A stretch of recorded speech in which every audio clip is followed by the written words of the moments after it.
Hello guys, यो चाहिँ मेरो दोस्रो पटकको सन्दकपुर आएको सन्दकपुर भ्यू उहाँ कञ्चनजङ्घा हिमालमा आइपुगेका छौँ। सनराइज होटल उहाँ माथि गएर हेर्ने हो हामी भ्यू। कता भएको यताबाट भित्रबाट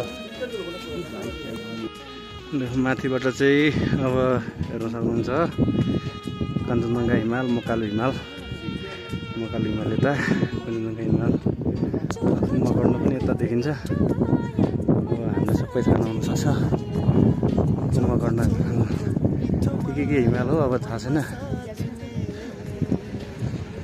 माउन्ट एभरेस्ट चाहिँ उता पर्छ अगाडि।